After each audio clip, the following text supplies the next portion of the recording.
Da da da! What's my good cheer? Welcome, everybody. Let's give YouTube a couple of minutes to get those notifications out. And in the meantime, if you've never met me before, I am Cindy. I explore the inside and the outside. Today, I can't necessarily say it was either. I was working online, but it was kind of an action mode rather than going deep into any topics or sitting in on any conversations. Um, yeah, it's a little bit different for me when I go into that action mode, especially when I'm in dabbling in techniques, lessons that I'm not going to say not familiar with, but I'm not knowledgeable in it. So it's a lot of experimenting, it's a lot of trying things out, seeing if it works, messing up, getting frustrated, trying again, figuring it out a little bit better, but then messing up again. And it's a process. These things are always a process for all of us.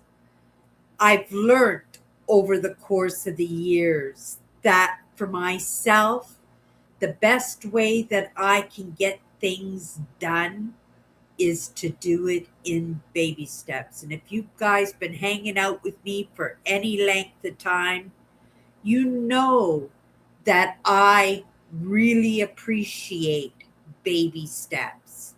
And especially for people that if they didn't have that option of doing hello, Tammy, if they didn't have that option of doing baby steps, there wouldn't be any steps at all. And I think for myself, I could have easily been one of those people, right? But because I got those lessons quite early, and because I stepped into networks that really, um, really emphasize motivation, right? Really emphasize in constantly moving forward, always staying in a stage of movement and not worrying about making mistakes, not worrying about failing. And I think it was something that I really, really appreciated. And then again, I didn't so much appreciate it because I was one of those couch and remote control kind of girls. I've always been a lover of Mother Nature, of going out and having new experiences. That is something that I had in my pocket that made the process of motivation a little bit easier because I wasn't overtly against movement. In fact, in staying busy quite often, it keeps your hands and your mind from being idle, to be drawn towards things that are not good for us. And I believe that was a little bit of a saving grace for me. But stepping into these networks and appreciating sometimes that these little pushes, these little rules, right? If you want to hang out with us, this is what we do. We move. Uh, it made sure that I was in a constant state of movement. And, I do have those spurts. It's normally in my hypervigilance, and we talked a little bit about it yesterday, and not wanting to be in trouble and always thinking at any moment that I would screw up and somebody would be down my neck, right? That it was a state that I was naturally in, but it wasn't a state that I wanted to be in. Every chance that I got, every moment that I had where I thought nobody was paying attention, nobody was watching, that I wasn't being held accountable for, I was a couch and remote kind of girl. So I do appreciate the lessons that do come across my path. And I'm very grateful for them because it just seemed like the perfect ingredient for me. Not necessarily for everybody. Lots of people are go getters out there. Lots of people can go 100 miles an hour and they have their goals and their determination, and you couldn't stop them if your life depended on it, right? But I would think equally, if not more, people were in the state and are in the state of what I wanted to do, in just being left alone, right? To my own demise for the most part, right? Giving me that free time to not make decisions, to not make goals, right? To do the easy thing rather than do the difficult thing, because when I was out in the real world, I was so focused on doing the right thing that I was exhausting myself. I was totally exhausting myself. So I can appreciate and understand that when I had that opportunity to have a little bit of time for myself, that I actually participated in it willingly, more than willingly. But again, like I said, so appreciate the lessons that came across the path that maybe I didn't want, but in the end, it was exactly what I needed. So, in talking in respect to the people that were like me at that point in my life, I'm grateful to say I have those moments where I still want to stall out. Today, right? In doing that experimenting, that button pushing, in that failing that was coming at me, right? That's the push, right? That's the thing that pushes up against me. And I always find that when these things push up against me, I have to push back, right? I don't have to go 100 miles an hour. I don't have to put myself in a stressful state, but on occasion, in order to get things done, we do put ourselves in those hairy, scary moments. Again, I appreciate it. In the end, maybe not in the moment, but in the end. But like I said, in talking to that person I used to be, I came up with this idea of baby steps, right? Because it's still motivation. It's just not going 100 miles an hour. It's not taking the whip to ourselves. It's not trying to keep up with others who are naturally inclined to be that person who wants to go 100 miles an hour, right? So I learned to appreciate that I was going to be that person that was going to be immersing herself in depth, in quality, rather than velocity.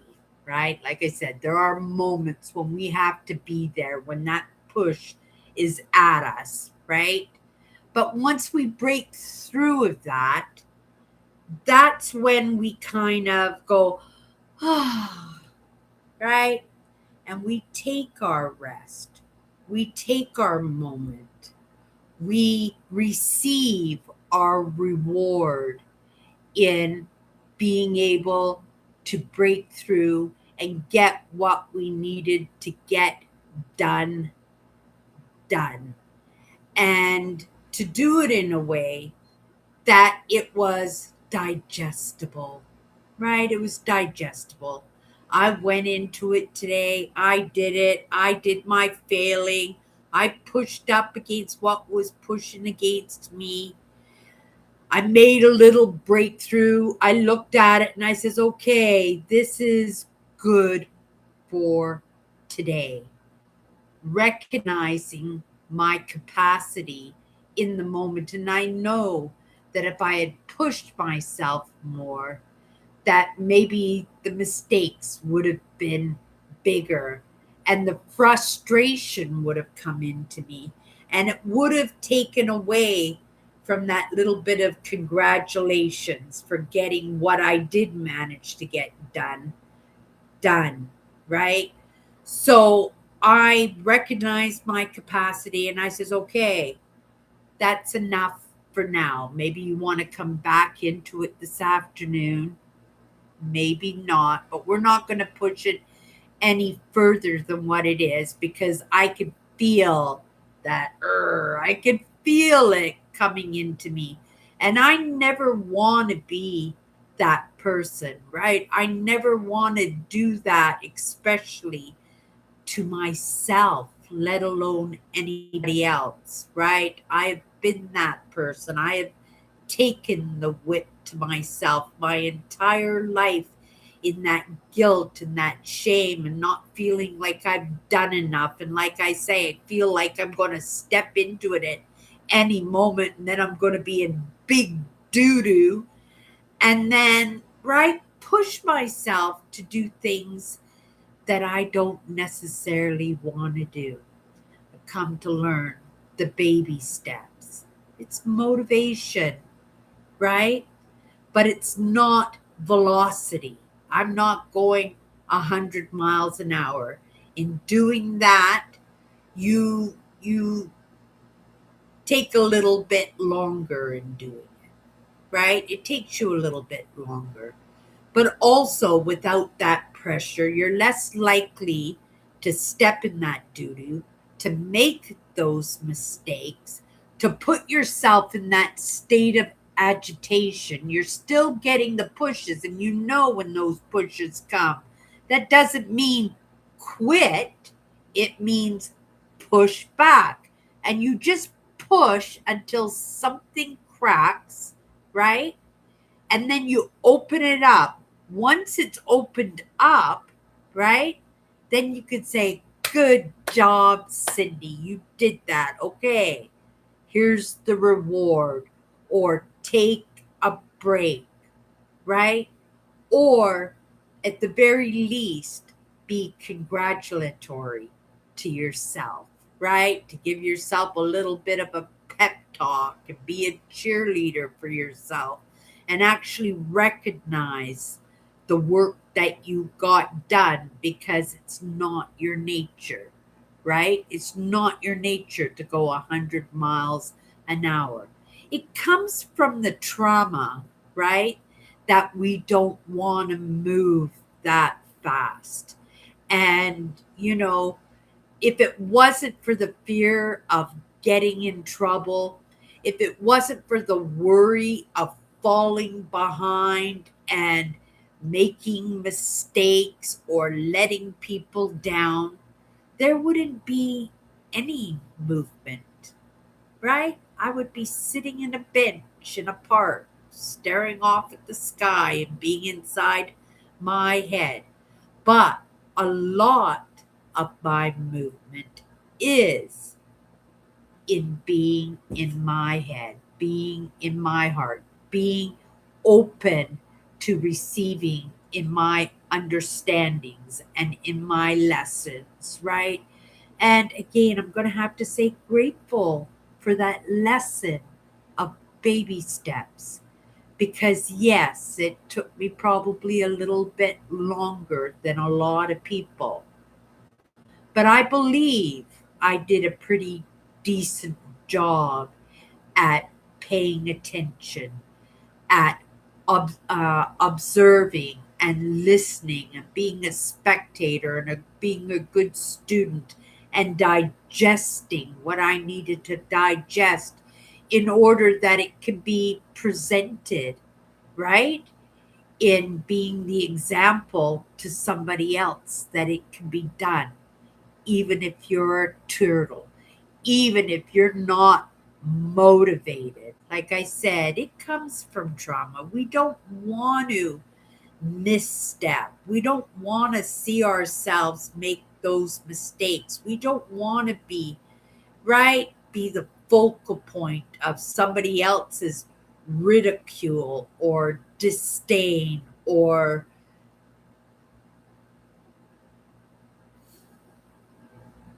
projections, right?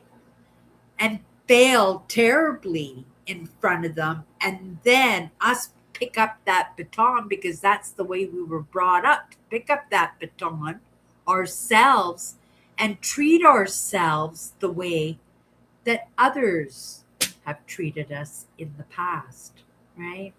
And again, I'm grateful for the lessons that, that I would have been able to build in some values that are important to me, values that I believe that will help me better move in a direction that will benefit others, that will help me to connect with my message with others. And all of that was done in baby steps, right? You know, I really appreciate that I don't focus on the speed of it, in the velocity of it, in the mush, in taking the whip to myself and treating myself the way that I don't want to be treated, right? And that's the greatest gift that I could give to myself because it makes it so that I can go deep. And not only can I go deep, I can enjoy and not be afraid and not be pressured in that. Of course, there's pressure, right? Because you don't want to look um, to others like you don't have that motivation. But we can only accept ourselves in the capacity that we're in, and that is that is a truth, and lots of people stumble over themselves, right? I did it my entire life, and that's where my sense of accomplishment comes from. And in that sense of accomplishment, see me pat my shoulder, it makes me feel good.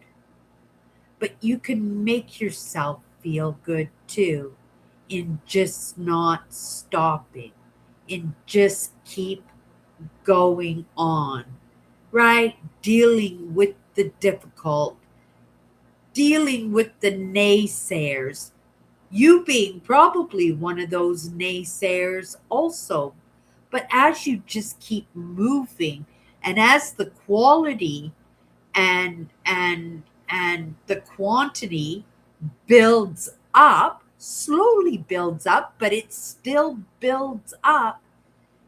You build the confidence in yourself. You get to be the example for yourself that it can be done. And being the example for yourself is the best gift that you can give anybody because it's got to be recognized in the end. It really it's unavoidable, right? As long as you don't give up, as long as you keep moving, right?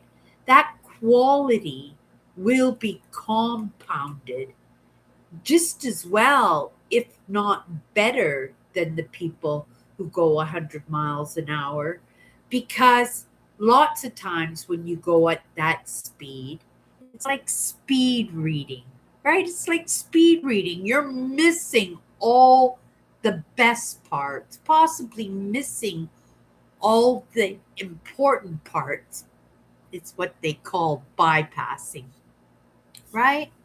And that's the benefit of going slow. That's the benefit of doing baby steps, in digesting slowly, in paying attention, and staying in a calm state, is that you're taking in all the lessons, right? All the prerequisites for the next lessons, and actually feeling out the lessons for yourself to decide what's true for you and what's not true for you, because there's no point in digesting content that you don't resonate with, that you're not going to serve as the example for anybody else. Yeah, there are aspects, and you'll recognize them, that you know that that's good information. Maybe not for you, but that's good information. But that's stuff that you can file away, right? You take it in, you take those lessons in, you pay attention, right? Still don't bypass and don't give up in that lesson, because you know it's still important, even if it's not important for you. But so many times, right? I have gotten those lessons and saying, oh, I'm never going to use this. But you know, it might be useful for somebody down the road in having those conversations, and they might have this problem, and I'll still be able to help them because I have that information, if not the belief in that topic. Only come to realize that it was a prerequisite for a lesson a little bit further ahead, what that was certainly pertinent to this lesson that you didn't think had any benefit to it, only to have it open up to you, and you go, oh my goodness, this is absolutely amazing. I definitely needed this. A prime example, right, is Carl Jung. He was introduced to me years ago, but I couldn't take in 5 minutes of his content. I didn't get it. I didn't understand it. It wasn't interesting.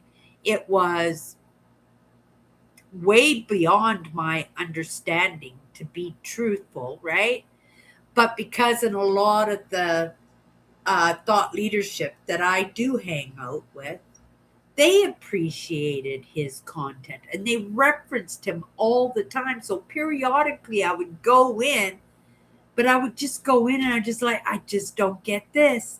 I'm just not absorbing this, right? Only to find that a couple of years, a few years later, right? He comes across my path, and in that idea, okay, I'll go in for a couple of minutes, but I'm not going to get, I know I'm not going to get it, right? Which is a bad attitude, right? Because every time you go in, you should say, maybe I'll get it now, right?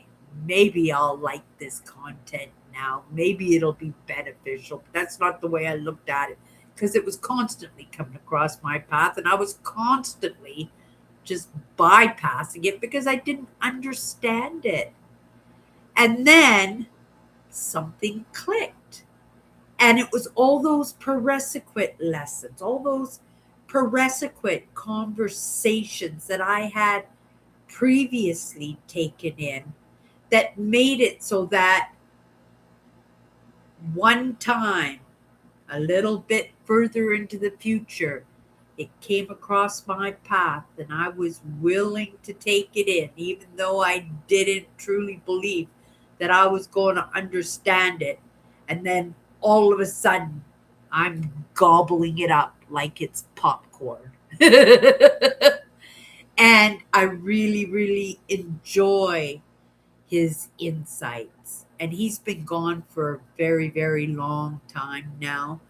And, you know, his content, his own lessons are so relevant even today, as much today as they were, say, 50 years ago, right?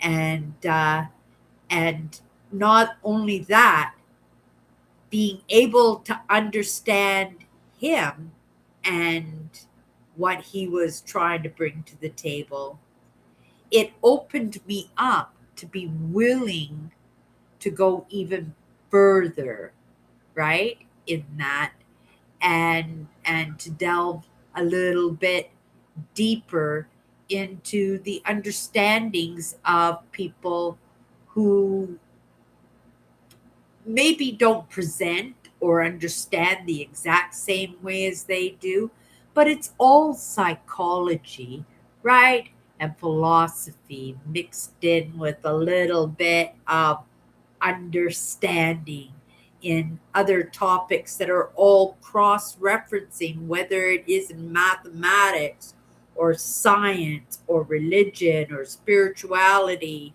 right? And, you know, I have my favorites, and then I do have people that I just say, yeah, I don't know, right?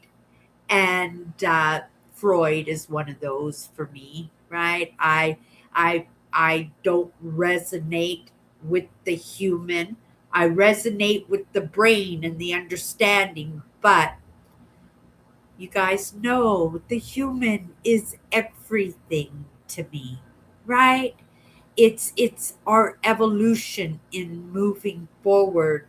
So the people that I want to take my lessons from, they have to be just as much an amazing human being as they are, right?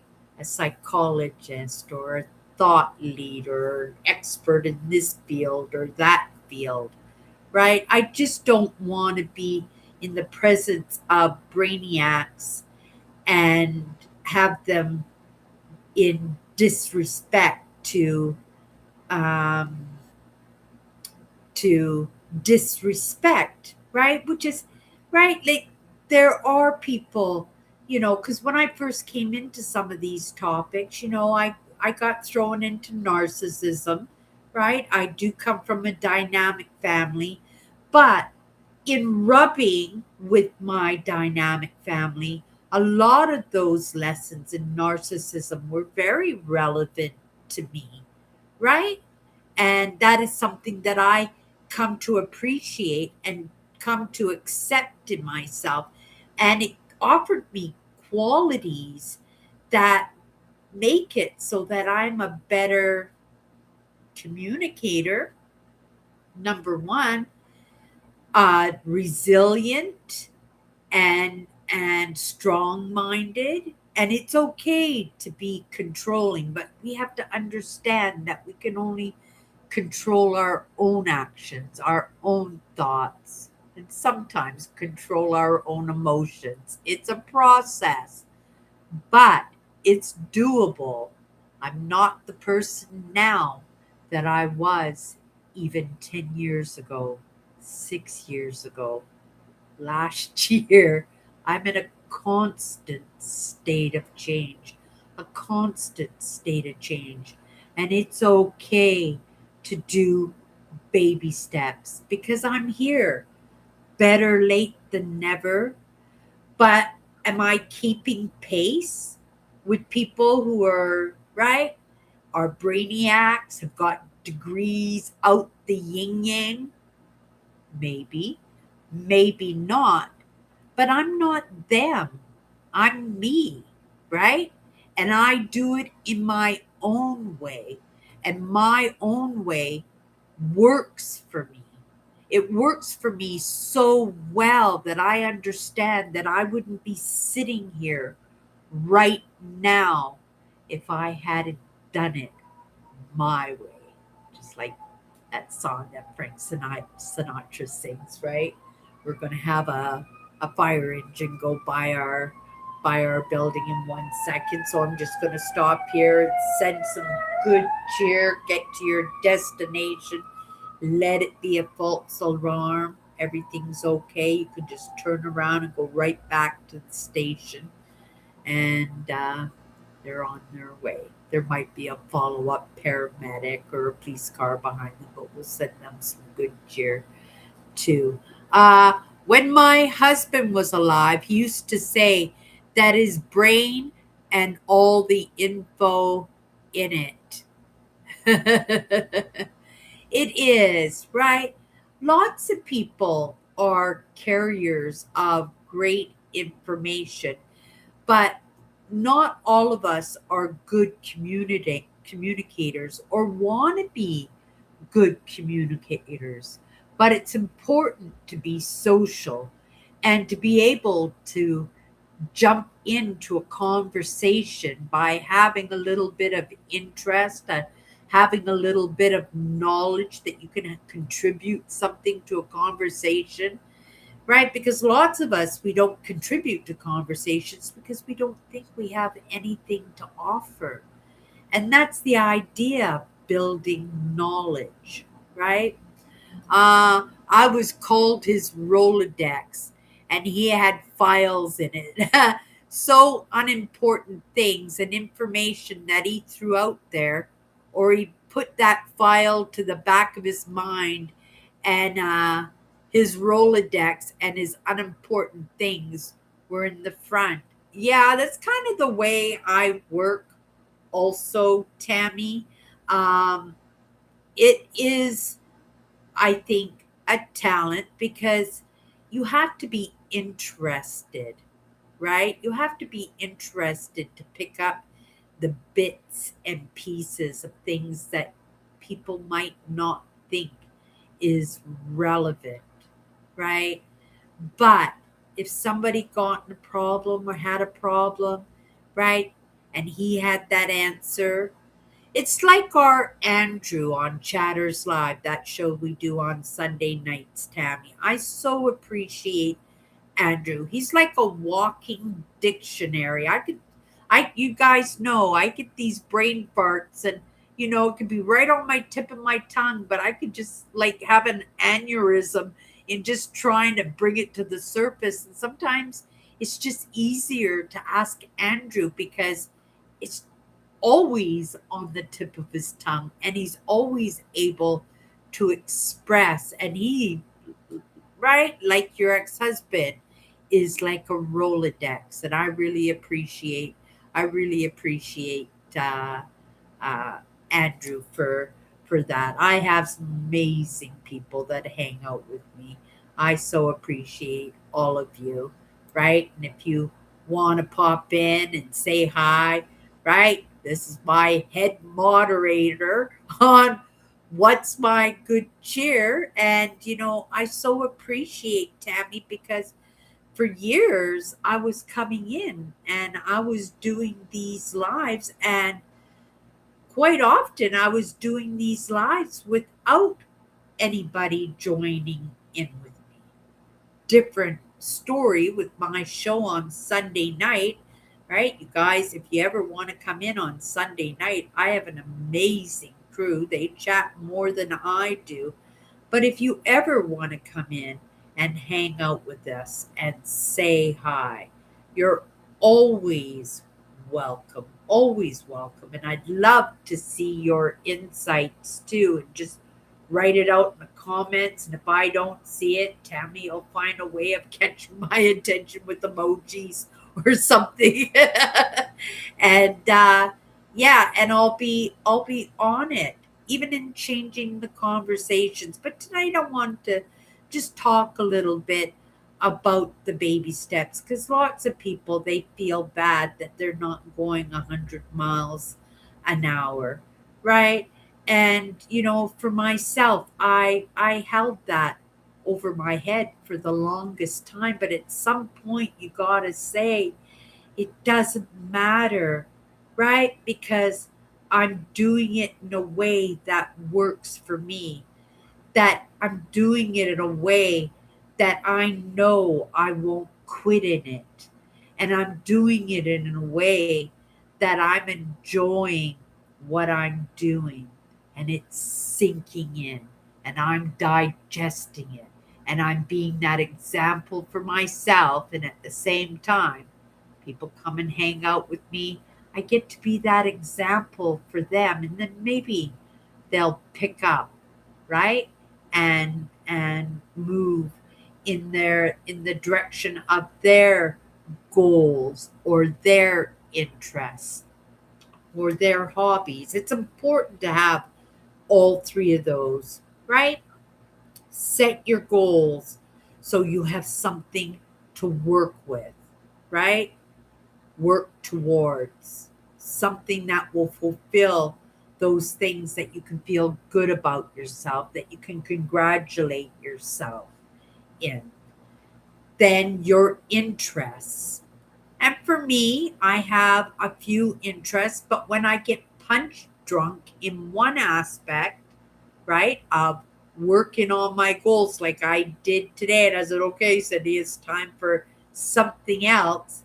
And then I can move into my interests, right? I'm not, so it stops me from scrolling at randomness,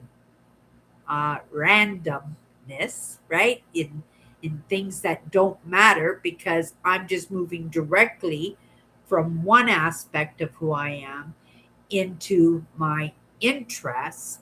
And then, after a while, you might be, oh, it's time for something else. And then you move into your hobbies.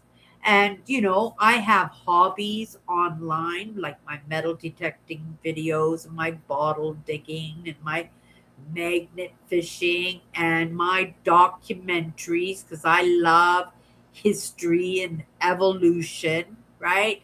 And in the moment, while I haven't been delving too deep into the Neolithic, I've been kind of moving in different directions, and I find that my tastes are changing. But I have hobbies outside of my own household in my walks and my mother nature and going for bike rides. And then you have those responsibilities for your well being, your physical, mental, and emotional well being. So it's right, making sure that the groceries are in the cupboard and you're taking care to interact and spend time with your friends and family and being as social as you can be, right? But to get back to that idea about learning from people that you appreciate, right? Not just the smarty pants, not just the people who are the experts in the field, but to learn from people that are good human beings, right? Because there are people out there that are experts in their field, but they're not so amazing, right? That as human beings, they are critical of others. That you could sit and have a lesson and walk out of that lesson or finish that lesson and feel bad about yourself because it's the way that it was presented, like we're babies or we're unintelligent or, right? And I don't mind that because if they think we're babies or unintelligent, they're just naturally going to go slow because they think that we're not going to catch on and understand. But it's when they are unkind, when they talk about the human that like in a way that they don't matter, that they're not, if they're not worth the air that they breathe, that they can't bring something to the table, right? Or that they're the problems. It brings to mind, I do, uh, well, on occasion, not as often as I used to. I used to sit in some lessons from one practitioner in psychologist, but this person's also a expert in narcissism. And I know a few people that treat people with narcissism as the enemy, right? As the demons, as the something that you gotta take out, and not recognize them as the broken humans that they definitely are, right? The empath and the narcissism come from the exact same trauma, but through their experience, they experience and get damaged by it differently, right?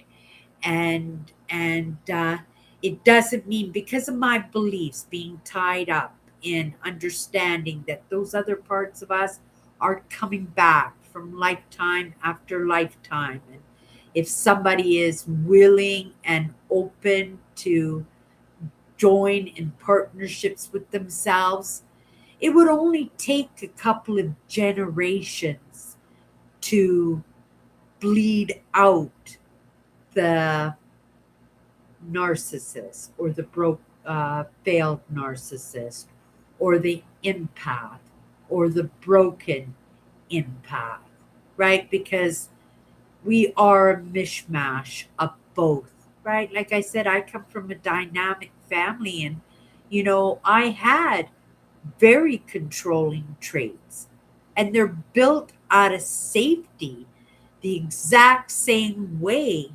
as what the narcissist is doing in their own life, right? But how do you think they feel, and how do you think they're going to react, right? When you treat them like the enemy, treat them like the demon that you've been taught to look at them as, right? And it's unfair. It's truly, truly quite cruel. And so the people who bash other people because of their differences from themselves, right? And yes, we're all broken. We're all broken. We all have handicaps, whether it's emotional, physical, or mental. We all do. But like I said, epigenetically, that could change over the course of a lifetime. And that's kind of one of my goals, right? Understanding that we can't go extinct. We have to do better by ourselves, and not even do better by ourselves, but to do better by our children so that they can do better by their children, right? And how can we do that when we're just taking sides, that we're just warring and making each other the enemy, right? It's kind of, I don't know, it's not working. It really isn't working in any way. So I just wanted to just kind of talk about that, if people out there are, right, because I believe in mindset. And and if you don't know what mindset it's part of law of attraction directly. But mindset is practice. Mindfulness is practice by most religious and spiritual networks and organizations. And I believe, truly believe, that, moving forward, it's going to be a way for us to better get along with people who are different than us, right? Because if we can alleviate some of that hypervigilance, some of those ideas that somebody is going to be out for us because those laws are set in place, that we know how we're supposed to treat each other, right? Because we don't all have those lessons. It's a learning process. It's in the school systems now, right? Not heavily, but it's being introduced, and it is working very well. It's working very well. And I believe in moving forward that it's only going to get more prevalent, right? And it's going to alleviate a lot of the problems when it comes to moving together, because we are living not just in dynamic families right now, which we are more so than we ever have, but we are in dynamic communities, dynamic cities, dynamic countries, right? Dynamic religious and spiritual organizations and networks. And so we have to learn to do a little bit better. Sometimes it just starts with tolerance. You start with tolerance, then you move into acceptance, and then you move in to wanting to spend a little bit more time getting to know each other, right? Having those base values set in place so that we can do exactly that in a comfortable state, emotionally, mentally, and physically. Oh, Earl's here tonight. Hello, Earl. How's your night going? Happy you made it in here today. Are you really, really, really sure? About what, Earl? Hello, Earl. Hello. Thank you so much. I appreciate that.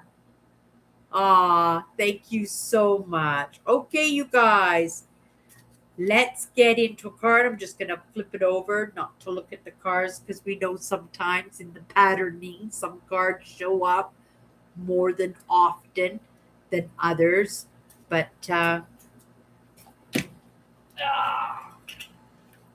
let's just get into a card. Maybe it'll be relevant to the conversation that we had tonight.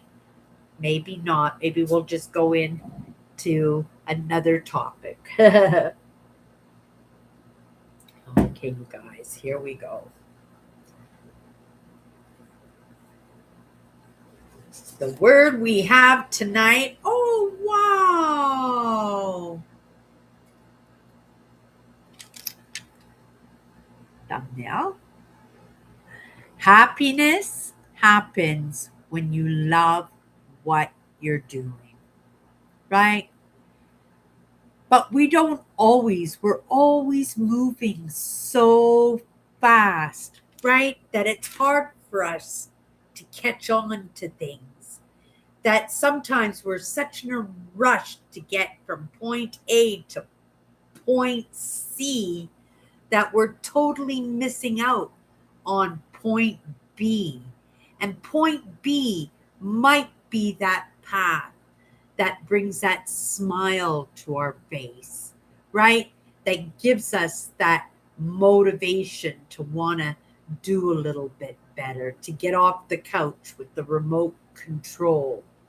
Because when we love what we're doing, we do, you guys, right? And it's okay to do the baby steps in that. And when you do the baby steps, right, in the things that you love, you tend to absorb it a little bit better, right? Happiness happens when you love what you're doing. I love what I'm doing. I don't always know what I'm doing from one moment to the next, but I pace myself in a way that I can feel my way along in what comes across my path, and to feel it out for myself, to taste it, to really digest it, and to really come to my own understanding as to whether or not it's something for me. If it's something I want to delve a little bit deeper into it. If it's something that really that I'm enjoying, right? In my goals, my interests, and my hobbies, right? And I've got to love what I'm doing in each one of those. and how, right? I'm enjoying what I'm doing in those, what I'm loving in what I'm doing in those things. They're going to be in a constant state of change, right? Because I'm in a constant state of change.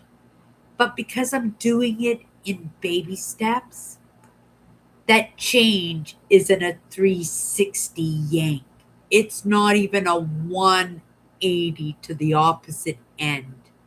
Maybe it's only a 45-degree turn that I initiated, right? And I moved with, and I fully understood and enjoyed the process of making that little 45-degree turn. That, when that time for change that's been designated, right, that has been dropped into our laps, whether it was, right, by our own initiative, but more often than not, it's out of the need. It's in that adapt and conquer, in those wrenches that get thrown into our lives, right? And being able to make that small change ourselves, it takes away from being yanked.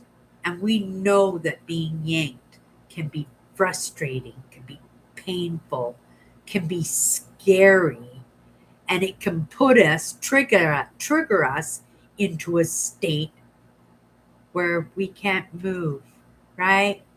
That we do take up the couch and the remote control and pretend that we don't even see it. But because we're moving in the baby steps, because we're going slow, right? Because we're enjoying what we do, we're making that progress. And we're making those decisions and those choices for the most part through free choice because we're making that movement. We're not just sitting there and in fear waiting for the next wrench to be thrown into our lives so that we can ride that wave, so we can adapt and conquer, so we can put ourselves in a frazzled state of mind and do a half-assed job at something rather than throwing ourselves into it. Not going 100 miles an hour sometimes, right? Just in pushing up a little bit in what's pushing us. Okay, you guys. I can tell and hear and see you love your channel here, Cindy, and you love what you're doing here, and that's great. I'm happy for you. Ah, thank you, Tammy.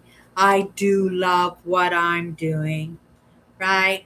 I love being a YouTube creator, but more importantly, I believe being a YouTube creator and where I started out and where I am right now was an actual miracle, right?